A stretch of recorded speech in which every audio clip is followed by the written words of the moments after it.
দর্শক সবাইকে ক্রিক ফ্রেন্ডসের পর্দায় স্বাগত জানাচ্ছি। বছরের প্রথম দিনে সবাইকে বাংলা নববর্ষের শুভেচ্ছা, শুভ নববর্ষ। আর আজকের প্রথম দিনে ক্রিকেটের আলোচনাতে আমরা বিদেশি ফ্রাঞ্চাইজি লিগগুলো নিয়ে আলোচনা করব, যেখানে বাংলাদেশি ক্রিকেটাররা খেলেছেন। আর এই আলোচনার জন্য আমি আছি আপনাদের সাথে, পারভেজ হাসান, আর সাথে আছে আমার সহকর্মী ফয়সাল হাবিব। ফয়সাল, আজকে যে আলোচনাটা আমরা করব সেটা হচ্ছে গতকালকেই বাংলাদেশি একজন ক্রিকেটারের একটা ফরেন ফ্র্যাঞ্চাইজিতে অভিষেক হয়েছে, পিএসএলে রিশাদ হোসেন। তিনি বাংলাদেশের 18তম ক্রিকেটার যিনি খেলাটা খেলেছেন বিদেশি ফ্র্যাঞ্চাইজি লিগে গিয়ে। রিশাদের আমি যদি একটু বলি, রিশাদের যেই ডেবিউটা সেটাকে আপনি কেমন দেখছেন? 31 রানে তিনি 3টে উইকেট নিয়েছেন। ব্যাটিং তিনি একটা বলই করার সুযোগ পেয়েছেন, 1 রান করেছেন, তার দলও জিতেছে। ব্যাপারটা তাইলে অনেকটা এরকম যে রিশাদের মাধ্যমে বাংলাদেশ যৌবনে পা দিল। রিশাদ সবার যৌবনের প্রথম প্লেয়ার, 18 যেহেতু। হ্যাঁ, পিএসএল এ রিশাদের ডেবিউটা প্রবাবলি বিট মানে একটু কম বেশি হলেও ড্রিম ডেবিউ বলা যেতে পারে, কারণ ফার্স্ট ফ্র্যাঞ্চাইজি লিগের ম্যাচ খেলতে নামছে, 3টা উইকেট নিছে, প্রতিপক্ষের সবচাইতে ডেঞ্জারাস ব্যাটারকে সে বোল্ড করছে। ওভারঅল ভালো একটা ডেবিউ ছিল। ইনফ্যাক্ট এই যে 18 জনের কথা বললেন, 18 জনের মধ্যে ওভারঅল বাইরের লিগে সবচেয়ে ভালো ডেবিউ রিশাদ করে ফেলছে কিনা এটা একটা তর্কের বিষয় হতে পারে। ওভারঅল রিশাদ কালকে খুবই ভালো খেলছে, ভালো বোলিং করছে। আমার যেটা আরও ভালো লাগছে সেটা হলো যে কমেন্টেটররা যারা ছিল দে নো হিম। যখন রিশাদ বোলিং করতেছিল, রিশাদকে নিয়ে কথা বলতেছিল, হ্যাঁ হ্যাঁ, যে ভালো বোলিং করে, ব্যাটিংও করতে পারে। হুবার্ট হারিকেন্স যে রিশাদকে নিয়ে অনেক আগ্রহী, তাকে পেতে চায়, এই বিষয়টাও তারা আলোচনা করতেছিল। সো ব্যাপারগুলো ভাল লাগে। আমরা অ্যাজ আ ক্রিকেটিং নেশন অনেক স্বপ্ন আমরা দেখি, কিন্তু আমাদের খুব বেশি প্লেয়ারকে নিয়ে তো কখনো বাইরের দেশের মানুষকে কথা বলতে শুনি না। সেক্ষেত্রে যে কাউকে নিয়ে যখন বাইরের কেউ কথা বলে, ভালো কোনো প্রশংসা করে, as a viewer, as a supporter শুনতে দেখতে ভালো লাগে। তারপর হচ্ছে রিশাদকে তারা মোটামুটি রশিদ খানের রিপ্লেসমেন্ট হিসেবেই তারা নিয়েছে, এবং এখন কথা উঠছে যে তারা মোটামুটি একটা পারফেক্ট রিপ্লেসমেন্টই পেয়েছে।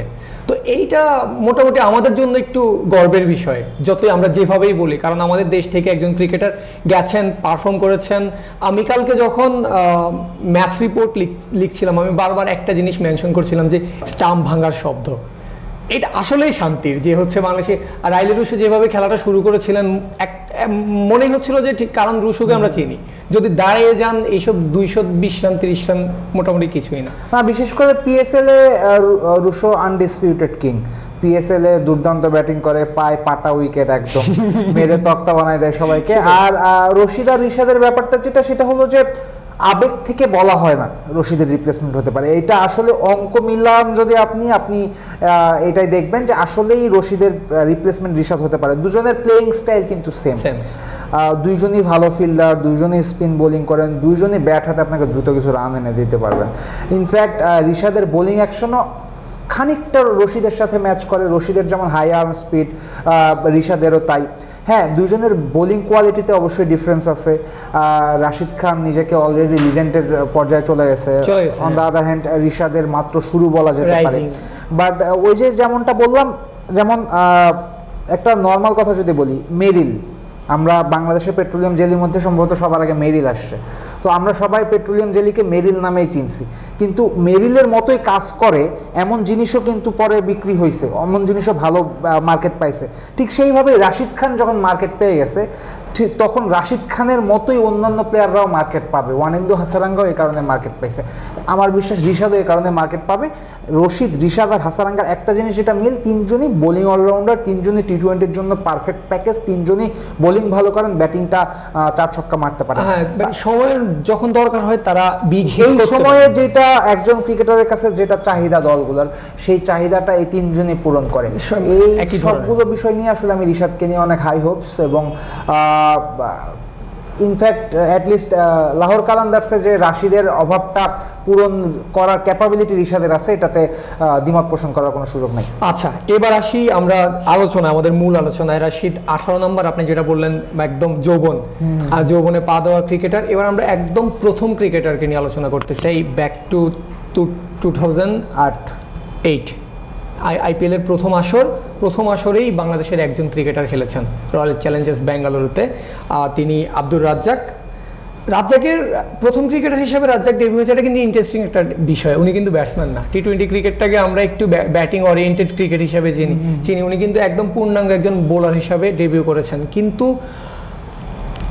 ডেবিউটার পর তিনি আর কোনো ম্যাচই পাননি, আর ওই সিজনে আর কোনো ম্যাচ পাননি। এরপর আর কখনোই তিনি যাননি। কারণ কি? কারণ তিনি ব্যাট হাতে তো তার কাছ থেকে কিছু আশা করাও যায় না, বল হাতে তিনি 2টা ওভার করেছেন, 29 রান দিয়েছেন। না, আইপিএলে এই ধরনের প্যাটার্নের একাধিক প্লেয়ার আছে, বিশেষ করে প্রথম 3জন, যে 3জন বাংলাদেশ থেকে প্রথম প্লেয়ার হিসেবে বিদেশে লিগে খেলেছেন, আব্দুর রাজ্জাক, মাশরাফি বিন মুর্তজা, মোহাম্মদ আশরাফুল। 3জনই আইপিএলে বা রাজ্জাক খেলেছেন ব্যাঙ্গালোরে, কলকাতায় খেলেছেন মাশরাফি, মুম্বাইয়ে খেলেছেন মোহাম্মদ আশরাফুল। 3জনেরই অভিষেকটা একদমই ভালো হয়নি। যেমনটা বললেন, আব্দুর রাজ্জাক 2 ওভারে 29 রান খেয়েছিলেন, মোহাম্মদ আশরাফুল একটা ম্যাচে সম্ভবত 9 বলে 2 রান কি 3 রান করেছিলেন, 10 বলে 2 রান করেছিলেন, এবং ওইটাই ওনার এক ডেবিউ ম্যাচ এবং লাস্ট ম্যাচ। আমি ওই ম্যাচটা লাইভ দেখছি এবং আশরাফুল খুব বাজেভাবে স্ট্রাগল করতেছিল, বলের লাইন, লেন্থ, সুইং কিচ্ছু বুঝতেছিল না, এবং যতক্ষণ পিচে ছিল মনে হচ্ছিল যে আউট হয়ে গেলে বাঁচে, এমন একটা অবস্থা। এগেন মাশরাফির ডেবিউটা একদমই ভালো ছিল না, লাস্ট ওভারে 20 রান ডিফেন্ড করতে হয়তো, হি কনসিডার 26, 4 ওভারে 58 রান দিয়েছিলেন রোহিত শর্মা। সো হ্যাঁ, আইপিএলের শুরুটা বাংলাদেশ ক্রিকেটারদের জন্য ভালো ছিল না, শুরুর ম্যাচটাই তারা ভালো করতে পারেনি, তার জন্য পরবর্তীতে যে তাদের আর সুযোগ দেওয়া হয়নি এটা নিয়ে তর্ক করার কিছু নাই। ফার্স্ট ম্যাচে ভালো করার পরেও যদি তারা সুযোগ না পেত তখন আলাদা কথা ছিল, কিন্তু এই 3 ক্রিকেটার খুবই আনফর্চুনেটভাবে তাদের আইপিএল যাত্রাটা কখনো সেভাবে শুরুই হয়নি। 3জনের কথা আপনি বলে ফেললেন, 3জনের কথা শেষ। 4 নম্বর ক্রিকেটার যদি আমরা বলি, দ্য কিং সাকিব আল হাসান। সাকিব আল হাসান যখন ডেবিউ করেছে, সেকেন্ড সিজনেই তিনি কিন্তু ট্রফি জিতেছেন, বাট ডেবিউটা তার 2011 সালে হয়েছে।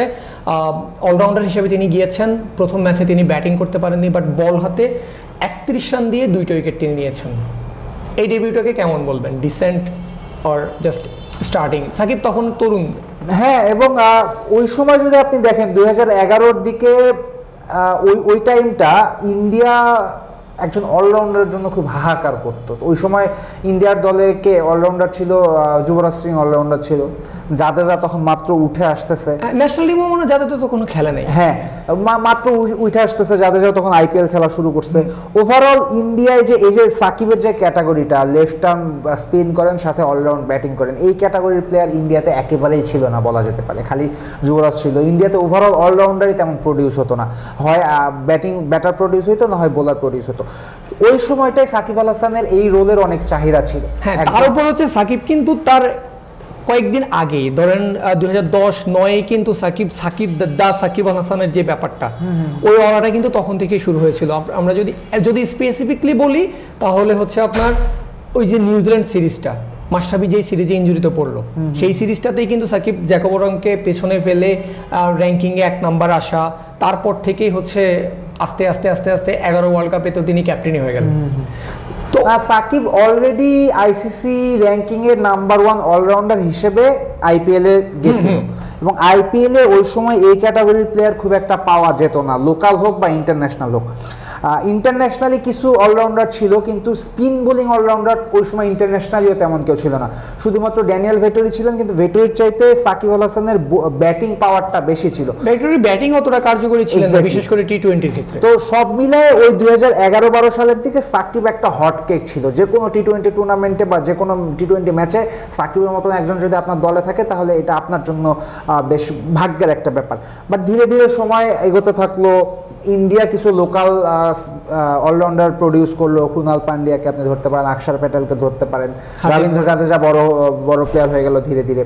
সো ধীরে ধীরে সাকিব আল হাসানের চাপটা, মানে চাহিদাটা একটু হলেও কমেছে, কারণ টি-20 খেলার প্যাটার্নই বদলে গেছে। বাট শুরুর দিকে 2টা কারণে সাকিব আল হাসানের আইপিএল জার্নিটা এত দূর এগিয়েছে। এক হলো তিনি যে প্রথম সুযোগটাই পেয়েছেন সেটা কাজে লাগিয়েছেন, টি-20-তে আইপিএল এর মতো জায়গায় ইন্ডিয়ান পিচে 4 ওভারে 31 run for a spinner, wicket plus, exactly that was a very dissent performance. Secondly ওই সময় সাকিবের রোলের প্লেয়ার ইন্টারন্যাশনালি খুব কম ছিল, সো এই দুইটাই তার ফরে কাজ করছে বলে সাকিব একটা লম্বা আইপিএল ক্যারিয়ার পাইছে।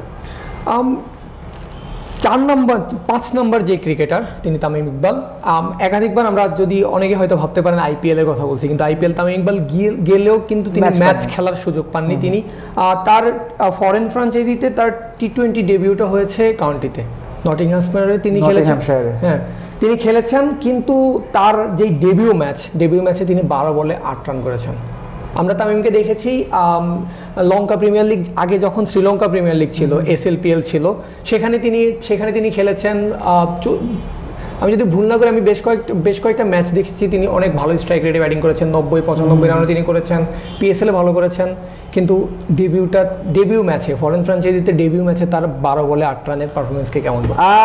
তামিম ইকবালের কাউন্টিতে ডাক পাওয়ার কারণ কিন্তু ছিল ওই যে 2010 সালে ইংল্যান্ডে গিয়ে সে যে ভালো ব্যাটিং করছিল, এই কারণেই।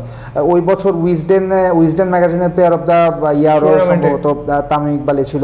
এই কারণেই আসলে তাকে কাউন্টিতে ডাকা হয়েছিল। কাউন্টির চুক্তিগুলো এরকম হয় যে 8 ম্যাচের জন্য, 10 ম্যাচের জন্য, মানে 8 ম্যাচের জন্য আপনার সাথে চুক্তি করছে, আপনি প্রথম 5 ম্যাচ ডাক না খাইলে হয়তো বা আপনাকে 6ষ্ঠ ম্যাচটাও খেলাবে, এমন একটা পরিস্থিতি। কারণ ব্যাপারটা এমন থাকে, আমি যে প্লেয়ারকে নিছি, ওই প্লেয়ারকে এই ম্যাচের জন্য নিছি, এই কটা ম্যাচের টাকা আমাকে এনিওয়ে দিতে হবে, সুতরাং আমি ওকে খেলাই। তার চেয়ে বড় কথা, ওই কাউন্টির দলটা তামিম কি করতে পারে সেটা দেখে, সেটা শুনে তারপরে তামিমকে নিয়েছিল। তাই ফার্স্ট ম্যাচটা ফেল করাও খুব একটা এফেক্ট তামিমের উপর পড়েনি। আর তামিম পরবর্তীতে কিন্তু কাউন্টিতে খুব একটা খারাপও করেননি। উস্টারশায়ারের সাথে একটা ম্যাচ ছিল, তখন উস্টারশায়ারে সাকিব আল হাসান খেলতেন। ওই ম্যাচটাতে আমার মনে আছে তামিম ইকবাল একটা 6 মারছিল, ওই যে এক ধরনের ছাদে, ওই মাটির এক ধরনের টাইলসের মতো জিনিস থাকে, ওইটাকে ছাদ বানানো, ওরকম একটা ছাদে ভেঙে বলটা আটকে গেছিল, আমার যতদূর মনে পড়ে। আর তামিমের আরেকটা ইন্টারেস্টিং ব্যাপার আছে, তামিম অবশ্যই বাংলাদেশের পক্ষে থেকে বাংলাদেশের প্লেয়ারদের মধ্যে সবচেয়ে বেশি ফ্র্যাঞ্চাইজি লিগ খেলছে সাকিব আল হাসান, কিন্তু তামিম ইকবালও কিন্তু অনেক ফ্র্যাঞ্চাইজি লিগ খেলছে, এবং একটা ফ্র্যাঞ্চাইজি লিগ আছে যেটা বাংলাদেশ থেকে একমাত্র তামিমই খেলছে, সেটা হলো সুপার স্ম্যাশ। নিউজিল্যান্ডের ঘরোয়া এই ফ্র্যাঞ্চাইজি লিগে কিন্তু, ফ্র্যাঞ্চাইজি লিগও না, ঘরোয়া একটা টি20 টুর্নামেন্ট হয়, ওইখানে বিদেশি ক্রিকেটার তেমন কেউ খেলে না, মাঝে মধ্যে একজন দুজনকে দেখা যায়, বাট তামিম ইকবাল সুপার স্ম্যাশে খেলছে। এই ব্যাপারটা আমার কাছে অনেক ফ্যাসিনেটিং। আমি যখন ফার্স্ট জানতে পারলাম, আমার কাছে মানে আমি দেখছিলাম যে কোন কোন দেশে সাকিব খেলেনি। সাকিব আল হাসান নিউজিল্যান্ডের কোনো লিগ খেলেননি, সাউথ আফ্রিকার কোনো লিগ খেলেননি, বাদ বাকি মোটামুটি সব দিকে খেলেছেন, বাট নিউজিল্যান্ডের এই লিগটা কিন্তু তামিমও খেলেছেন। That's a interesting fact. তারপর 6 নম্বর ক্রিকেটার হচ্ছে বাংলাদেশের, যিনি ফ্র্যাঞ্চাইজি লিগে খেলেছেন, তিনি মুশফিকুর রহিম। তিনি খেলেছেন, হ্যাঁ PSL না, তিনি PSL এর আগে লঙ্কা প্রিমিয়ার লিগে SLPL এ তিনি খেলেছেন। প্রথম ম্যাচে তিনি ব্যাটিং করতে পারেননি, ব্যাটিং করার সুযোগ পাননি, তবে উইকেট কিপার হিসেবে তিনি 2টা আউট করেছেন, 2টা রান আউটে তিনি সংযুক্ত ছিলেন। এরপর হচ্ছে আমরা তাকে বিভিন্ন লিগে দেখেছি, PSL এ বিশেষ করে দেখেছি। কিন্তু আমি একটু বলি আপনার বলার আগে, যে মুশফিক নিজেকে আমার মনে হয় না বিদেশি ফ্র্যাঞ্চাইজি লিগে খুব একটা প্রমাণ করতে পেরেছেন। আপনি কি একমত হবেন?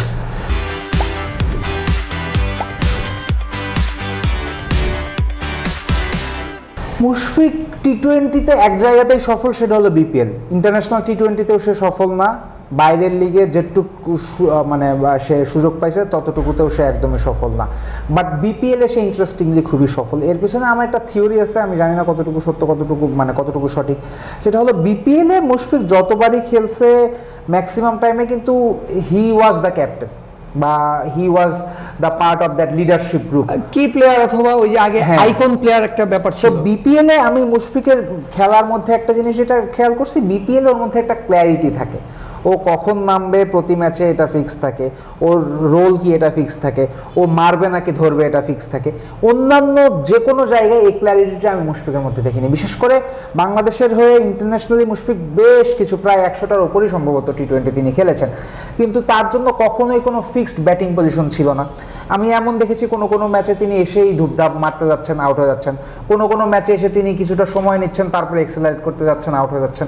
সো এই ক্ল্যারিটিটা আমার মনে হয় তার মাঝে ছিল না ইন্টারন্যাশনালি অথবা বাইরের লিগগুলোতে, তার জন্য তিনি খুব বেশি সফল হননি।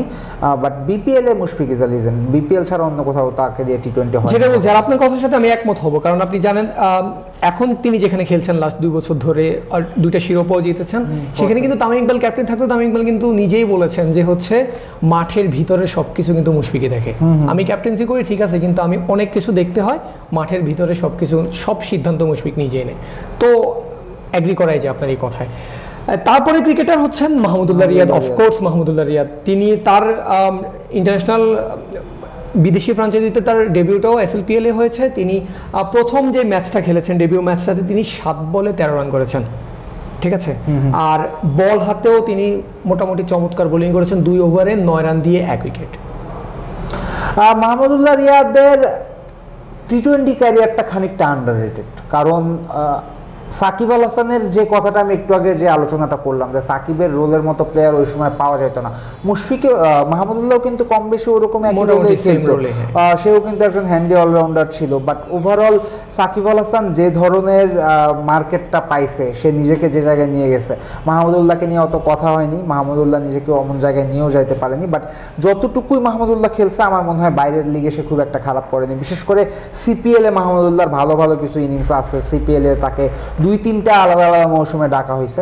মাহমুদুল্লাহর ফ্র্যাঞ্চাইজি লিগের ক্যারিয়ার আরও ভালো হতে পারতো, মানে তার যোগ্যতা ছিল আরও ভালো করার, সেটা হয়নি। বাট ওভারঅল তার খারাপও হয়নি। আমি যদি বলি বাংলাদেশের থেকে সেরা সেরা ফ্র্যাঞ্চাইজি ক্রিকেটার কে, সাকিব বা মুস্তাফিজ, মাহমুদুল্লাহ হয়তো 18 জনের মধ্যে টপ 5-এর মধ্যেই থাকবে আমার কাছে। আচ্ছা, এরপর মুস্তাফিজকে নিয়ে বলছিলেন যে সবচেয়ে সেরা সেরা ফ্র্যাঞ্চাইজি ক্রিকেটের প্লেয়ার। তার মাহমুদুল্লাহ পরেই যে ডেবিউটা হয়েছে মুস্তাফিজের 2016-তে IPL দিয়ে মুস্তাফিজ কিন্তু ডেবিউ করেছেন। মুস্তাফিজের ডেবিউ সিজনটা সম্পর্কে আমরা সবাই জানি, মোটামুটি আমাদের গর্ব হয় যে মুস্তাফিজ এত তরুণ একজন খেলোয়াড় IPL-এ জায়গা পেয়েছেন।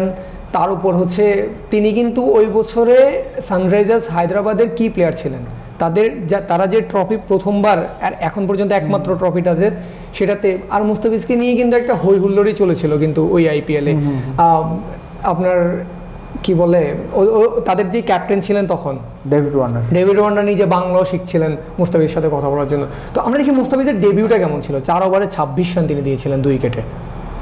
ভালো ডেবিউ, পুরো সিজনই তো ভালো গেছে। মানে IPL এর একটু অ্যাড করি ফয়সাল, ততদিনই কিন্তু মুস্তাফিজ যতদিনে এসেছেন, মানে 2016 সালের কথা বলছি, ততদিনই কিন্তু টি-20 ক্রিকেট কনভার্টেড টু ব্যাটার্স, ঠিক আছে। টি-20 ক্রিকেটটা কিন্তু ব্যাটারদের আন্ডারে চলে গেছে। তো ওই টাইমে ওই রকম পরিস্থিতিতে গিয়ে এখন যদি আমরা বলি 4 ওভারে কেউ 20 রান দিচ্ছে, 30 রান, 40 রান দিলে মনে করবো যে ভালো বোলিং করছে, রাইট? তো ওই টাইমে হচ্ছে 4 ওভারে তিনি 26 রান দিয়ে 2টা উইকেট। না, মুস্তাফিজের ডেবিউ ভালো ছিল, পুরো সিজন ভালো ছিল। IPL এর 18 বছরের ইতিহাসে একমাত্র মানে ফরেন ক্রিকেটার যে এমার্জিং ক্রিকেটারের অ্যাওয়ার্ড পাইছে।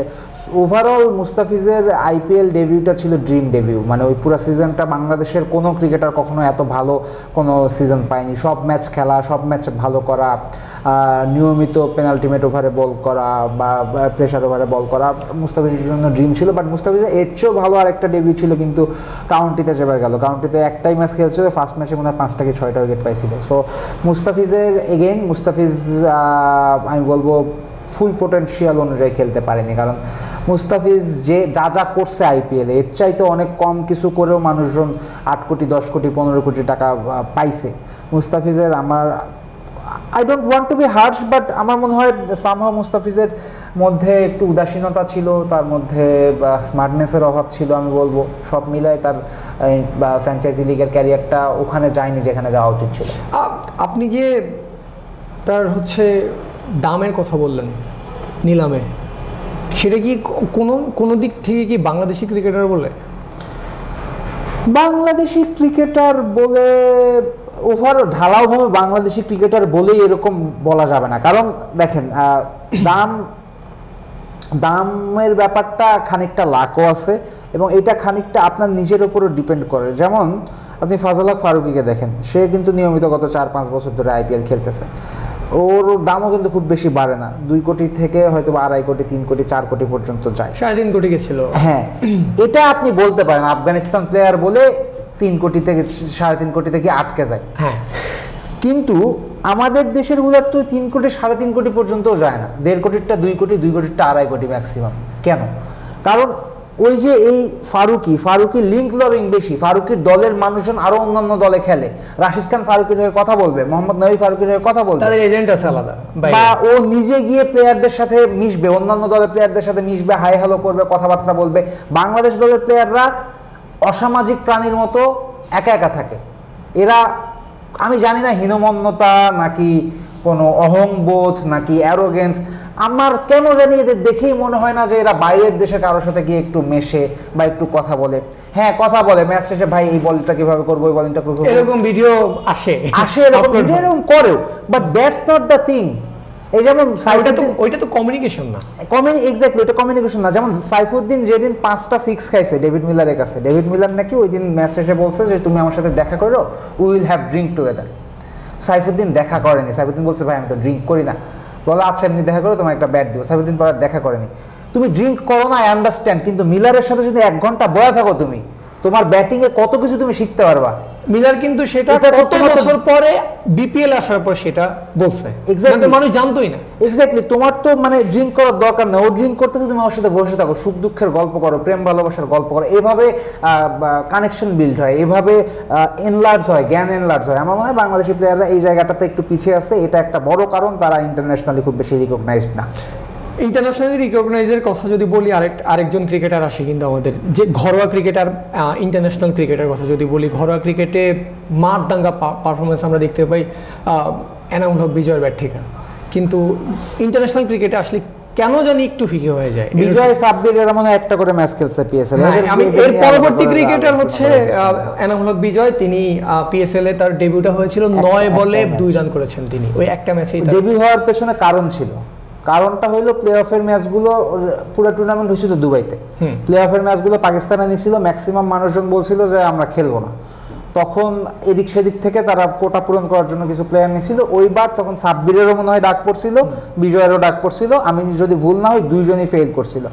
এখন আপনি বড় ক্রিকেটার তখনই হবেন যখন এই যে ছোট্ট ছোট্ট বিষয়গুলো, গতকালকে যে রিশাদের ডেবিউ হইলো, রিশাদ কিন্তু শাহিন আফ্রিদি বলছে যে ডেভিড উইজা একটু সিক ছিল তার জন্য রিশাদকে নেওয়া হয়েছে, কিন্তু রিশাদ যে খেলা খেলছে এবং উইজা ফিট হয়ে গেলেও তো রিশাদকে বাদ দেবে না, রিশাদই খেলবে।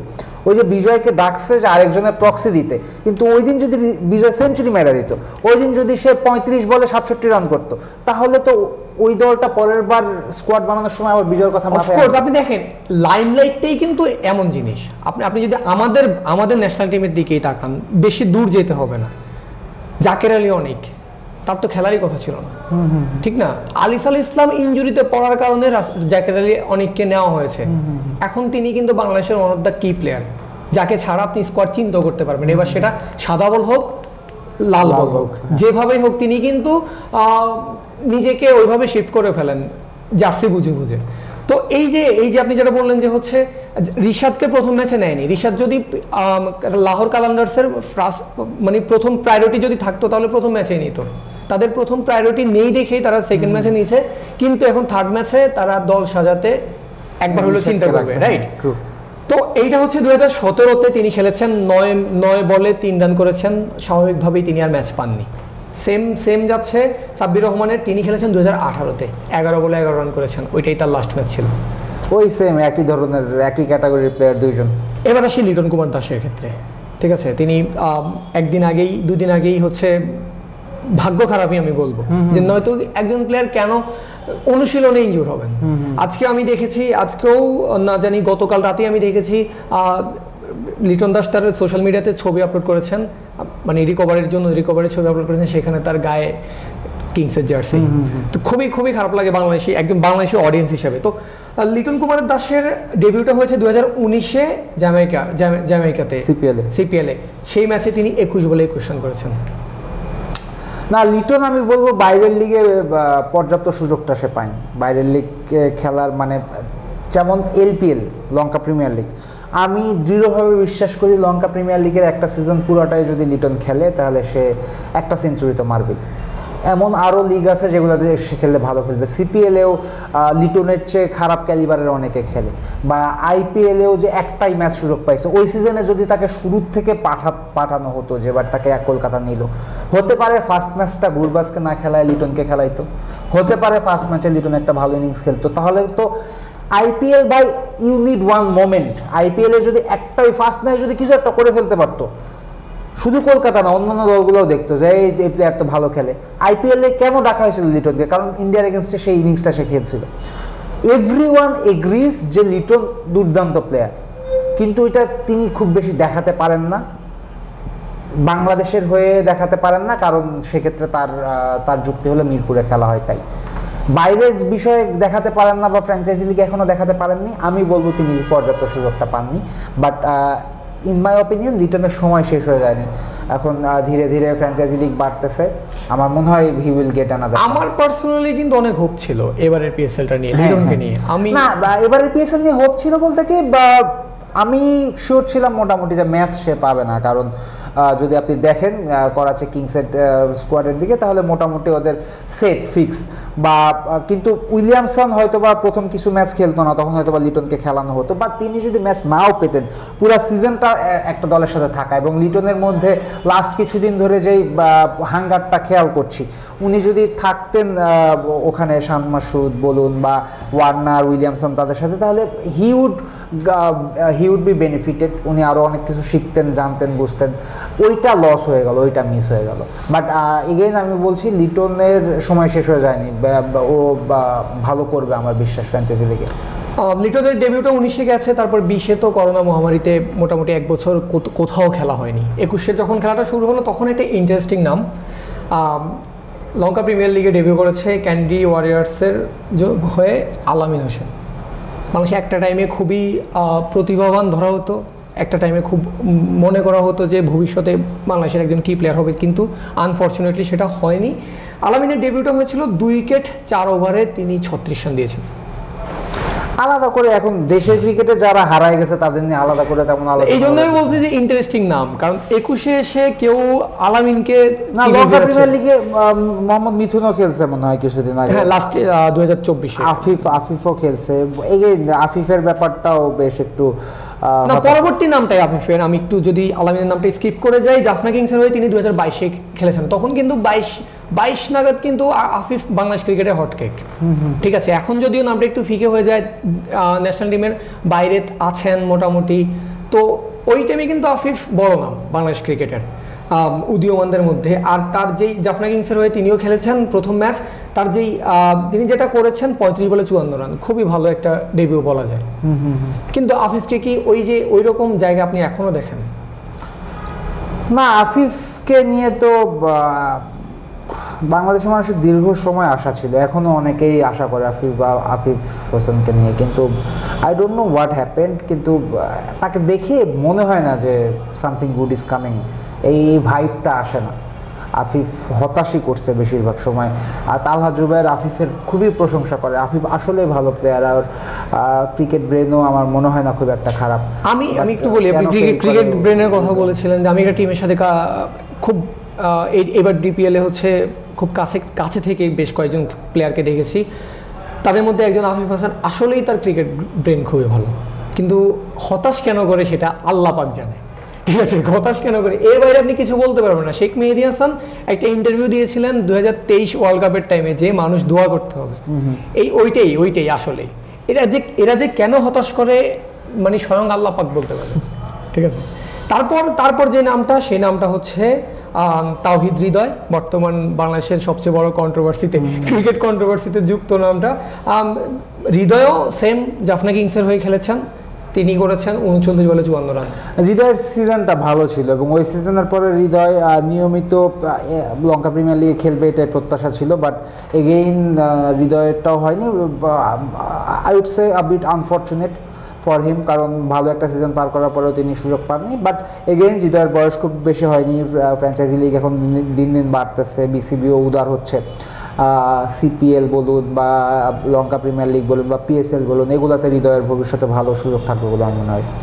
সেম সিজনে 2023 সালে সেম সিজনে হচ্ছে হৃদয়ের পাশাপাশি শরীফুল ইসলামও খেলেছেন, তিনি কলম্বো স্ট্রাইকার্সের হয়ে খেলেছেন। এক বলে তিনি অবশ্যই বোলার, এক বলে তিনি 0 রান করে আউট হয়েছেন আগে ব্যাট করে, তারপর বল হাতে মাত্র একটা ওভার করেছেন, 7 রান দিয়েছেন সে ওভারে।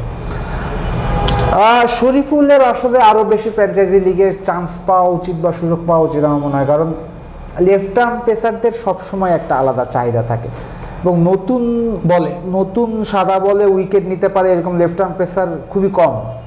ট্রেন্ট বোল্টের একটা নাম ডাকছিল, কিন্তু ইদানিং বয়সের সাথে সাথে বোল্ট একটু কম কার্যকরী হয়ে গেছে। শাহিন আফ্রিদিও স্পেস কমে গেছে, কম কার্যকরী হয়েছে। But at the same time শরীফুলও কিন্তু এখন খানিকটা কম কার্যকরী, তারও একটু অফ ফর্ম যাচ্ছে বা দলেরও বাইরে আছে। ওভারঅল তিনি যদি কামব্যাক করতে পারেন স্ট্রংলি, বাংলাদেশ ন্যাশনাল টিম আগে ফিরতে হবে। বাংলাদেশ ন্যাশনাল টিমের সামনে 25-26 2 বছরে যেহেতু অনেক অসংখ্য টি20 ম্যাচ আছে, এগুলাতে নজর কাড়া কিছু করতে পারলে আমি বিশ্বাস করি Shoriful deserves a good career in franchise league. But debut ভালো হয়নি, পরবর্তীতে হয়তো বা ওই সিজনে খুব বেশি ম্যাচও পায়নি আমার যদি মনে পড়ে, বাট এগেন খুব সময় পার হয়ে যায়নি, এখনো সময় আছে। সেম দলে লাস্ট ইয়ার ডেবিউ হয়েছে তাসকিন আহমেদের। হ্যাঁ, 3 বলে তিনি 7 রান করেছেন, এর মধ্যে চমৎকার একটা ছক্কা ছিল, আর বল হাতে তিনি 4 ওভারে 30 রান দিয়ে একটা উইকেট নিয়েছেন। আমি এই ডেবিউটার বাইরে তাসকিন আহমেদকে নিয়ে একটু কথা বলতে চাই। লাস্ট কয়েক বছরে বিদেশি ফ্র্যাঞ্চাইজি লিগে বাংলাদেশের কোনো প্লেয়ারের নাম যদি উঠে যে বিদেশি ফ্র্যাঞ্চাইজি লিগে খেলবে, সবচেয়ে বেশি তাসকিনের নাম উঠেছে। কিন্তু আপনি দেখেন তার ডেবিউ হয়েছে 2024 সালে এসে। প্রত্যেক বছর আইপিএল আসলেই নাম কথা ওঠে যে অমুক দল তাসকিনকে নিতে যাচ্ছে, তমুক দল তাসকিনকে নিতে যাচ্ছে, পিএসএলে আসে, সিপিএলে আসে, কিন্তু আলটিমেটলি খেলা হয় না। তাসকিনকে কি আপনি কি একটু অভাগাই বলবেন? হতে পারে অভাগা, বাট আরও একটা বিষয় আছে কি, আগে মুশফিকের নাম শোনা যেত প্রত্যেকটা আইপিএল এর আগে, নাকি কোনো না কোনো দল মুশফিকের কথা বলতেছে, কিন্তু এখনও কিন্তু মুশফিকের নাম শোনা যেত। হ্যাঁ, এখন এসে যখন আমি পিছনে তাকাই, ওই সময় তো মুশফিক এমন কিছু করেনি যে মুশফিকের নাম কেউ চিন্তা করবে বা মুশফিককে নিবে। সো তাসকিনের ক্ষেত্রেও ব্যাপারটা ওরকমই হয়ে যাচ্ছে কিনা, তাসকিনের ক্ষেত্রেও কোনো জায়গা থেকে ছড়ানো হচ্ছে কিনা, এটা কোনো পিআর স্টান্ট কিনা, হ্যাঁ হতে পারে, কিন্তু এমন যদি হয় তাহলে জিনিসটা খুব ভুল হবে। কারণ Taskin, he is a very good player, he is the most improved cricketer I have ever seen in Bangladesh cricket. I would say খুবই পরিশ্রমী, কার্যকরীও বটে। Overall he deserves a place, কিন্তু এই যে ওভার হাইপটা আমার মনে হয় তার জন্য বেশি ক্ষতি করতেছে। অমুক দল আমার সাথে যোগাযোগ করছে, তমুক দল এই বলছে, সেগুলো বলা তো একটু, হ্যাঁ যেখান থেকেই বের হোক খবরটা, আমার মনে হয় না বের হওয়া উচিত। বা এটা করে তখন হয় কি, এই যে গত 2-3 বছর ধরে এটা হচ্ছে না, এটা যদি আরো 2-3 বছর কন্টিনিউ হয়, তখন ও একটা ট্রলের পাত্র হয়ে যাবে, মানুষ বিরক্ত হবে, একটা ট্রলের পাত্র হয়ে যাবে। ওর বয়সও কিন্তু তখন এমন থাকবে না যে আইপিএল এর মানুষজন ওকে নিতে চাইবে। Overall it's high time for Taskin, এখনই ওর কিছু না কিছু করা উচিত, বা কোনো না কোনোভাবে আমার মনে হয় কাউন্টিতে যদি সে কোনোভাবে যোগাযোগ করতে পারে, কাউন্টিতে গিয়ে যদি 4 দিনের ম্যাচও সে খেলে, তাহলে তার জন্য খুব ভালো একটা। আপনি এই যে যোগাযোগের কথাটা বলছেন, এই টপিকে আমি আসবো। তার আগে হচ্ছে 17 নম্বর ক্রিকেটার, মানে 18 নম্বর ক্রিকেটার নিয়ে আমরা ইতিমধ্যে আলোচনা করে ফেলেছি। রিশাদের আগে সর্বশেষ যে ডেবিউটা হয়েছে সেটা তানজিম হাসান সাকিবের ডেবিউটা কিন্তু একটু ইন্টারেস্টিং। এটা ইন্টারন্যাশনাল, মানে বিদেশি ফ্র্যাঞ্চাইজি না, এটা গ্লোবাল ফ্র্যাঞ্চাইজি। গ্লোবাল যেই লিগটা হয়েছে লাস্ট ইয়ার, বাংলাদেশের টিম সেখানে চ্যাম্পিয়ন হয়েছে, বাট সাকিবকে একটা বিদেশি দল নিয়েছিল গায়ানা। সেখানে সাকিব প্রথম ম্যাচেই বোলিং করেছেন, প্রথম ম্যাচে বোলিং করে গ্লোবাল সুপার লিগের কিন্তু ডেবিউ উইকেটটা সাকিবের, প্রথম গ্লোবাল সুপার লিগ টুর্নামেন্টের ইতিহাসের প্রথম উইকেটটা সাকিবের। তিনি গায়নার হয়ে 3 ওভার 2 বল করেছেন, ডেবিউ ম্যাচে 20 রান দিয়ে 2 উইকেট নিয়েছেন।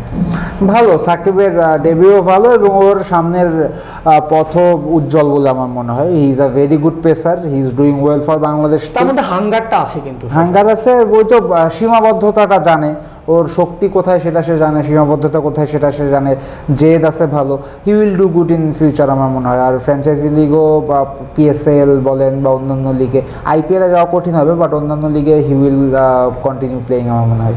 তাহলে আমি যদি বলি, এবার যদি আমি আপনাকে র্যাঙ্কিং করতে বলি, 5টা র্যাঙ্কিং শেষ করি আমরা, অনেকক্ষণ হয়ে গেছে, আধা ঘন্টা হয়ে গেছে, খুব বেশি দূর আমরা না যাই। আচ্ছা, তাহলে হচ্ছে এত বছরে 2008 থেকে আমরা যদি ধরি 2025 এখন, এতগুলো বছরে বাংলাদেশে মাত্র 18 জন ক্রিকেটার ফ্র্যাঞ্চাইজি লিগ খেলেছেন।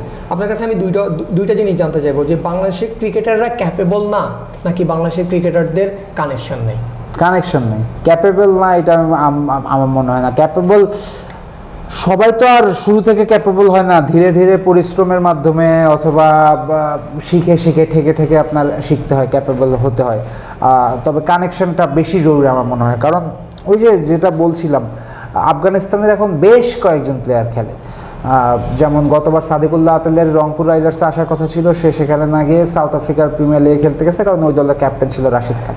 বাংলাদেশ কখনো এই ধরনের একজন প্লেয়ার পায়নি যে অন্যান্য মানে দলের ম্যানেজমেন্টকে ইনফ্লুয়েন্স করবে, যে আমার দেশে তো অমুক একটা প্লেয়ার আছে, ওকে তুমি নিয়ে আসো। সাকিব আল হাসান ছাড়া কেউই সফল হইতে পারেনি হ্যাঁ, সাকিবের বাইরে আমরা মুস্তাফিজকে হয়তো সফল বলতে পারবো, কিন্তু মুস্তাফিজ চরম লেভেলের ইন্ট্রোভার্ট, সে ইংলিশ পারেও না, বলার চেষ্টাও করে না, সে কোনোদিন বলবেও না সানরাইজার্সের ম্যানেজমেন্টকে গিয়ে যে ভাই আমার দলে কিন্তু ওরকম একটা ব্যাটার আছে, কিন্তু আমরা নিতে পারি। সাকিব আল হাসানের ক্ষেত্রে সাকিব আল হাসান হ্যাঁ মাঝে মধ্যে তিনি বলেছেন যে প্লেয়ারদের আরও ফ্র্যাঞ্চাইজি লিগে ছাড়া উচিত। টি10 আবুধাবি টি10 লিগে তিনি বাংলা টাইগার্সে কয়েকজন প্লেয়ারকে নিজে নিয়ে গিয়ে খেলিয়েছেন, ঠিক আছে, বাট আইপিএলের মতো জায়গায় হয়তো বা তিনি তার ইনফ্লুয়েন্সটা শো করার তেমন বেশি সুযোগ পাননি, এবং তার দলের প্লেয়াররাও এত ভালো পারফরমেন্স তাকে দেখাতে পারেনি যেখানে গিয়ে উনি বড় মুখ করে হ্যাঁ আমার দলের অমুক, তাকে নিয়ে আসা হোক। সো সব মিলে আমাদের কালচারের সমস্যা আছে, ক্রিকেট কালচারের সমস্যা আছে, কারণ আমাদের দেশে এখনও মানে আইপিএল খেলবো, আইপিএলে গেলেই আমার চোখ খুলবে, মাথা খুলবে, আমাকে পুরো দুনিয়া চিনবে, এই বিষয়টা হয়তো মানে স্বপ্ন দেখে, কিন্তু বাস্তবায়ন নাই বলতে স্বপ্নই দেখে, পরিকল্পনাই করে, চিন্তা আর করে না। অন্যান্য দেশে চিন্তাটা করে।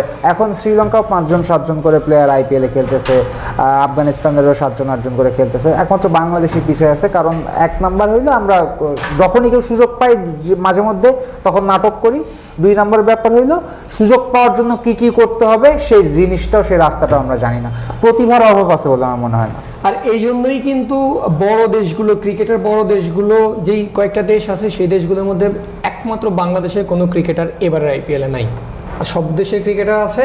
তো যেটা বলছিলেন আপনি যে প্রতিভা আছে কিন্তু ওই কানেকশনটা আর ওই ইচ্ছাটা এটা নাই বাংলাদেশের, এই জন্যই টি20 ক্রিকেটের এতগুলো বছর পরেও, কত 17-18-20 বছর পরেও বাংলাদেশের কোনো মাত্র 18 জন ক্রিকেটার ফ্র্যাঞ্চাইজি লিগ খেলছেন। এটা অবশ্যই দুঃখজনক, কিন্তু এই থেকে বের করে আসার জন্য যা যা করতে হবে তা ক্রিকেটারদেরই করতে হবে, ক্রিকেটারদের পাশাপাশি বোর্ডেরও করতে হবে। যখন ক্রিকেটাররা চান্স পায় তখন খেলতে দিতে হবে। আমরা শুধু আশা ব্যক্তই করতে পারবো আর শুভকামনা জানাতে পারবো। এই বলেই আমরা আজকের আলোচনা অনেক লম্বা হয়ে গেছে, শেষ করছি। সবাইকে আবারও নববর্ষের শুভেচ্ছা। আল্লাহ হাফেজ।